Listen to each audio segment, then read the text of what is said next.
Finally অনেক দিন পর আমার বার্ধক্য ভাতার যারা গ্রাহক রয়েছেন তাদের জন্য একটা খুশির খবর আনতে পেরেছি। হ্যাঁ বন্ধুরা, প্রত্যেকটি জেলায় জেলায় প্রত্যেকটি পঞ্চায়েত থেকে কিন্তু অলরেডি নির্দেশিকা জারি করা হয়েছে যে নতুন নতুন যাদের বার্ধক্য ভাতার আবেদন করা হয়েছিল তাদের কিন্তু আবেদন মঞ্জুর করা হয়েছে। তার মানে কি? তার মানে পঞ্চায়েত থেকে প্রত্যেককে জানিয়ে দেওয়া হয়েছে যে যাদের যাদের নতুন আবেদন করা হয়েছে বার্ধক্য ভাতার জন্য, তাদের যাদের যাদের লিস্টে নাম বেরিয়েছে তাদের প্রত্যেকের ডকুমেন্টস কালেকশন করার জন্য। হ্যাঁ বন্ধুরা, আপনারা বলবেন আমরা তো আগেই ডকুমেন্টস দিয়েছি দুয়ারে সরকার ক্যাম্পে, তাহলে আবার কেন নতুন ডকুমেন্টস? হ্যাঁ বন্ধুরা, দীর্ঘদিন হয়ে গেছে আপনাদের অ্যাপ্লিকেশন জমা পড়েছে, অর্থাৎ এর আগের 2024 সালে দুয়ারে সরকার ক্যাম্পে এবং 25 সালে দুয়ারে সরকার ক্যাম্পে আপনারা যারা যারা আবেদন করেছিলেন এবং অনেকেই চেক করেছিলেন অনলাইনে অ্যাকসেপ্টেড দেখাচ্ছে, অ্যাপ্রুভ দেখাচ্ছে, অনেকের পেন্ডিং দেখাচ্ছে, তাদের প্রত্যেকের জন্য সুখবর যে আপনাদের নতুন বার্ধক্য ভাতার জন্য সরকারের তরফ থেকে একটি নির্দেশিকা জারি করা হয়েছে। প্রত্যেকটি পঞ্চায়েতকে নির্দেশ দেওয়া হয়েছে এবং প্রত্যেকটি পঞ্চায়েতে কিন্তু অলরেডি লিস্ট এসে গেছে। তো আপনারা যারা যারা নতুন বার্ধক্য ভাতায় আবেদন করেছিলেন তারা অনুগ্রহ করে আপনাদের নিকটবর্তী পঞ্চায়েতে যোগাযোগ করুন এবং আপনাদের ডকুমেন্টসগুলি সাবমিট করুন।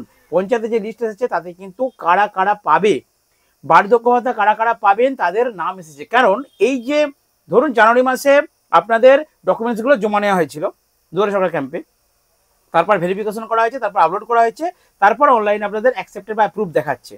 এর মাঝে ফেব্রুয়ারি, মার্চ, এপ্রিল, মে, এই যে 4 মাসের মধ্যে কিন্তু একটা পিরিয়ড চলে গেছে এবং এই পিরিয়ডের মধ্যে কিন্তু কোনো ব্যক্তি কিন্তু হয়তো বেঁচে নেই বা অন্যত্র চলে গিয়েছেন।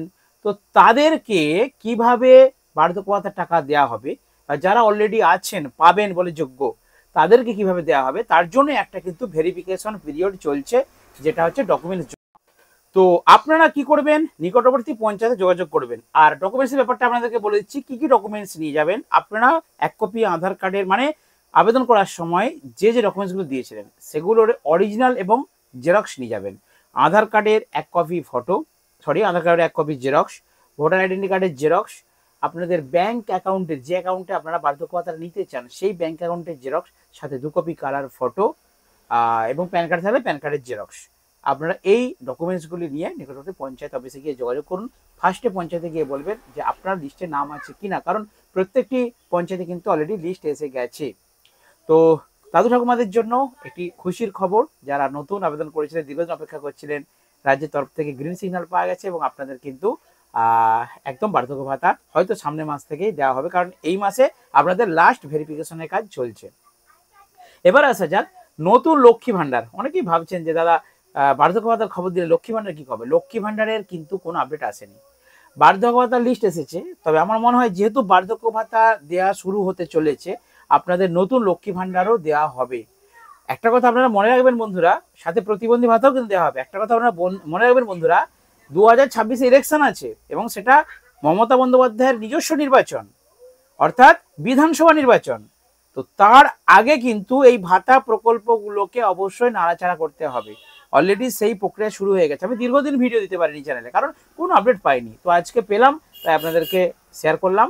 তো আমি রাজ্যের বিভিন্ন নিউজ চ্যানেলে দেখেছি, আর রাজ্যের যে নবান্ন নিউজ সেখানেও দেখেছি যে এই নিয়ে কিন্তু আলোচনা একটা চলছে যে নতুন লক্ষ্মী ভান্ডারও দেওয়া হবে। ভিতর কিন্তু প্রসেস চলছে। তো যারা যারা আবেদন করেছিলেন তারা একটু ওয়েট করুন, আবার আমি আপডেট পেলে আপনাদেরকে লক্ষ্মী ভান্ডারটাও শেয়ার করব। তো আজকের আপডেটটা ছিল বার্ধক্য ভাতার জন্য।